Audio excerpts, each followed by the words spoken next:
instead of my typical 34-minute nap. So, as an adult, you're taking naps? Is that happening? You don't? No. I genuinely try. I really do. And I'll lay down, and I'll just lay down with my eyes wide open and be like, there's a lot of stuff I could do You should right try now. closing your eyes. Oh, that's what I did wrong.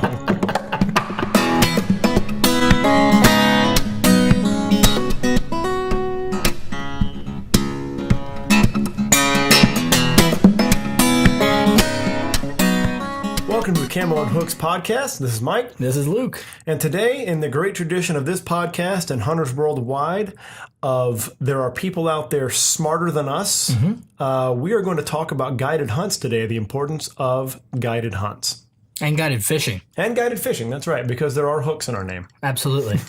It's just hunting season is upon us, so that's kind of where we're thinking. That's where the mental space is But right also, as it starts to cool off, fishing's going to get better. now. Really? That's correct. Now, as we've established, I'm 100% a fishing just newbie. Yeah. Don't know it at all, and I did not know that. Yeah, well, just like you and me are going to get more active as it cools off, the fishing Hey, going to get a I little more active. can go running now. It's not 105 degrees. Yeah. When it gets cold, they'll again slow down.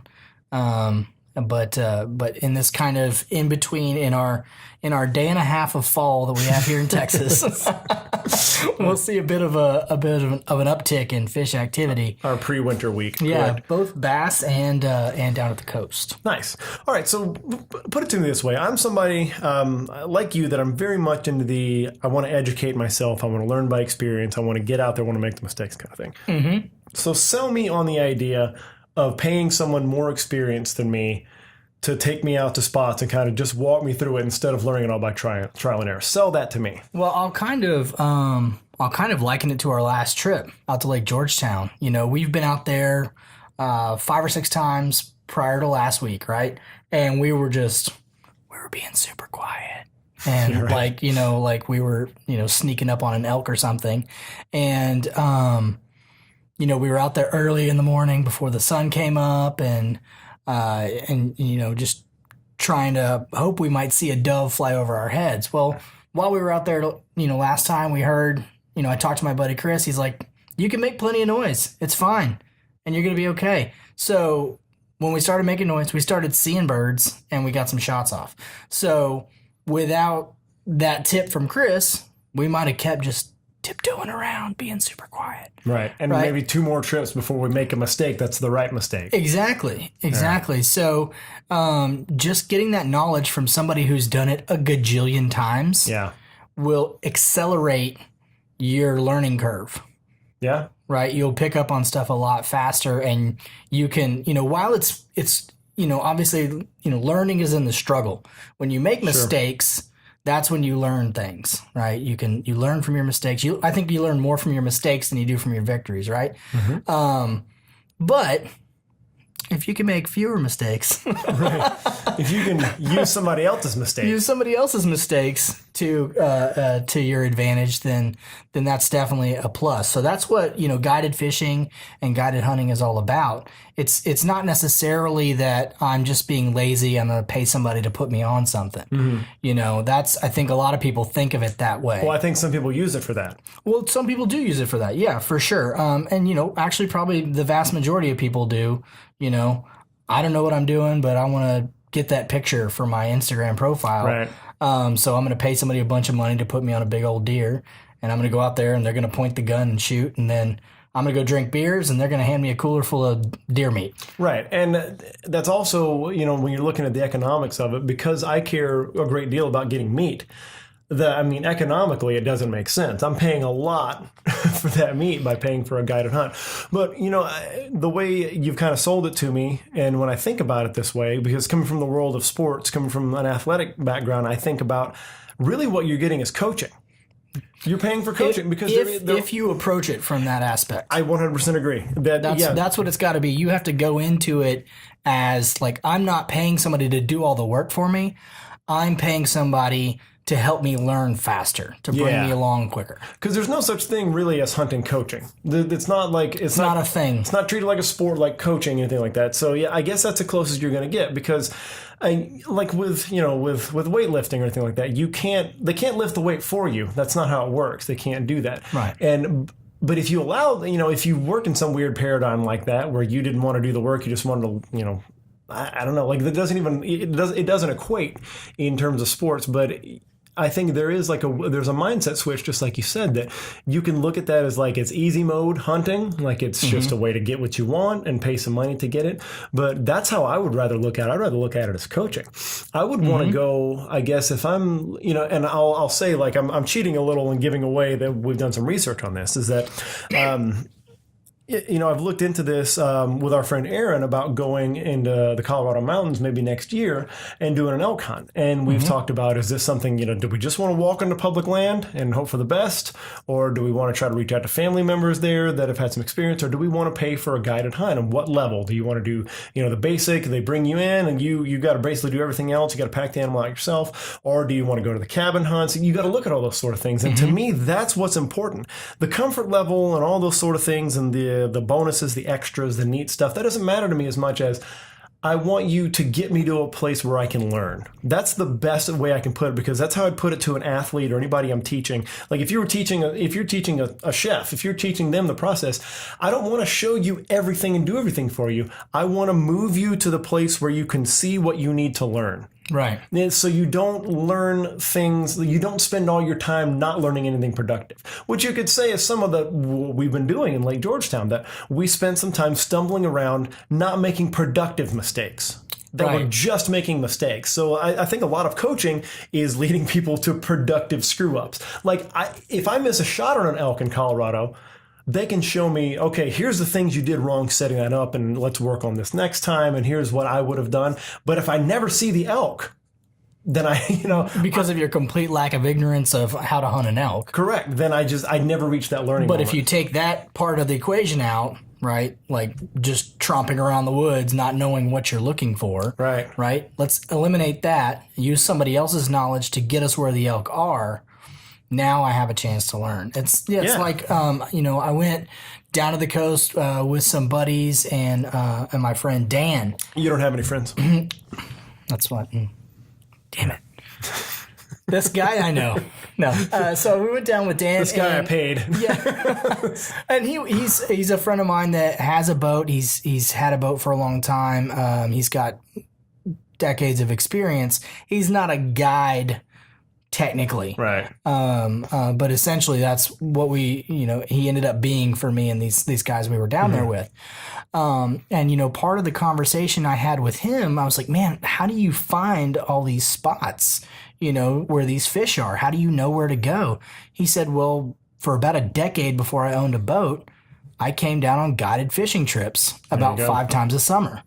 And so every time I went on those trips, I wasn't just sitting in the boat drinking beer till we got somewhere to fish. I was paying attention to what the guy was doing with the boat, how he set up the boat, what equipment we were using, where we were going, how we were going there, what time of day we were going to certain places, all these kind of things. And so when he did get his own boat, now he's got all these spots that he goes to, not because he just made them up out of thin air, but from that experience, from those guided fishing trips, he now has a lot more knowledge. He knows what to throw, where to throw it, when to throw it, as far as bait and that kind of thing. Yeah. For what kind of fish, where to fish for what kind of fish, all that kind of stuff, because of decades of guided fishing trips. Right.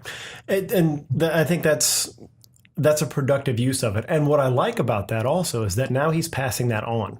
Absolutely. And he's not even charging. Like he's become a hunting buddy. And you can make the case that, guided hunting is paying for a hunting buddy. But I think I like the paradigm of looking at it as coaching, and that's something you can pass on.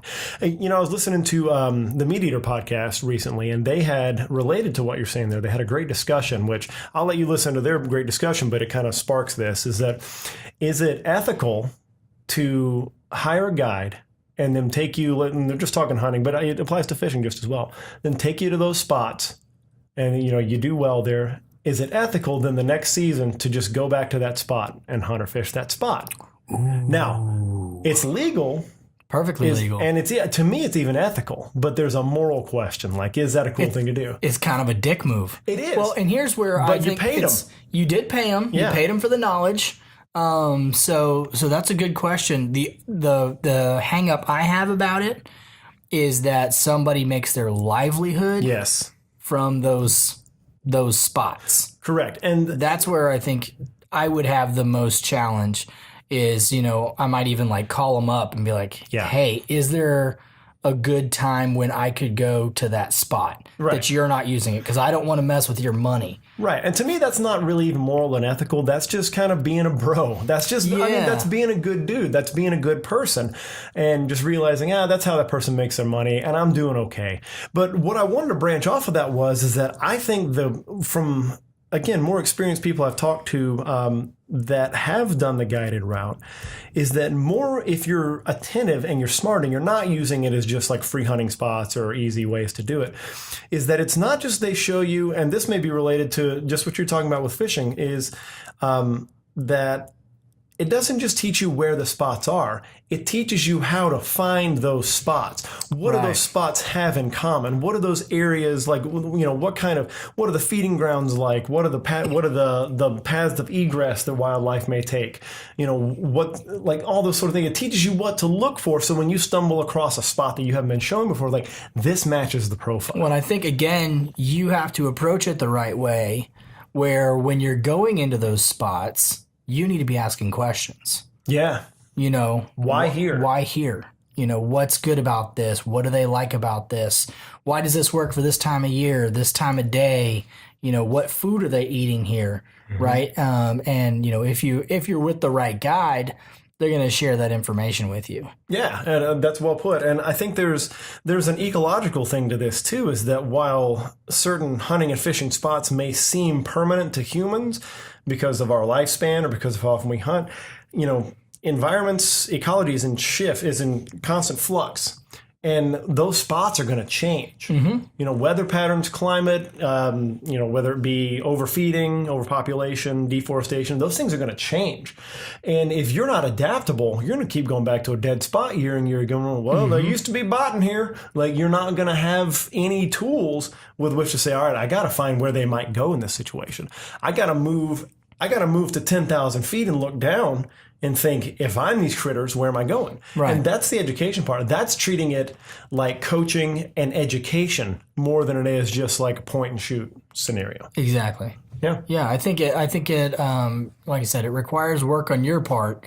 If you approach it the right way, especially for those of us who have no idea what we're doing. Correct. Who are super new to this, and it's, as you get older, it's harder to learn new things. Sure. So if I can take sort of an advantage, like we talked about, to learn from someone else's previous mistakes, to learn something from someone else's knowledge, at this point, I don't have, 15 years to figure this out, or at least I don't want to spend 15 years figuring it out. Yeah, I'm shooting it dead by 50. So, I mean, I have to be economic with my time here. And yeah, you read my mind there. That's exactly it, is that we started late and it's pompous, admirable and pompous at the same time to think that I can figure it all out by myself. There is some nobility in that pursuit that I feel there is, but at the same time, there may be some ignorance in that, look, man, just find people that are better than you. There's no other pursuit in my life that I shy away from finding people better than me and asking them. So why would I not do it here? Exactly.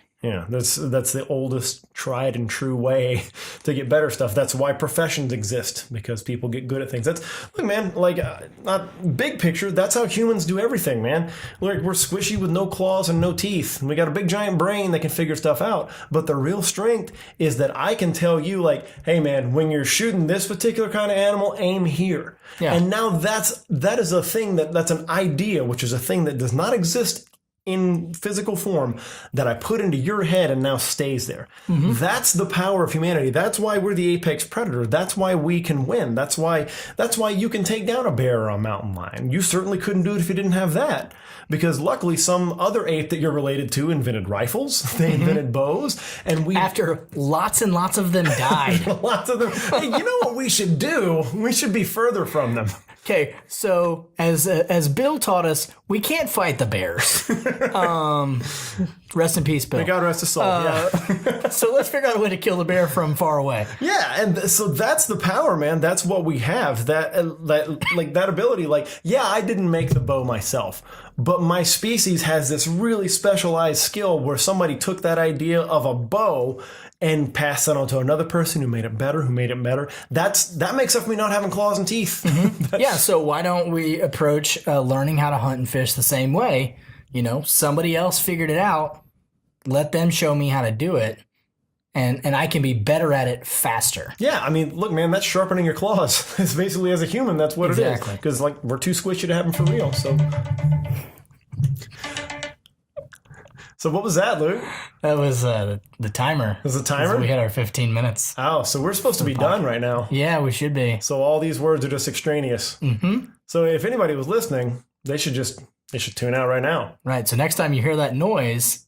you just stop the podcast. Just rip the headphones right out. Don't deal with it anymore.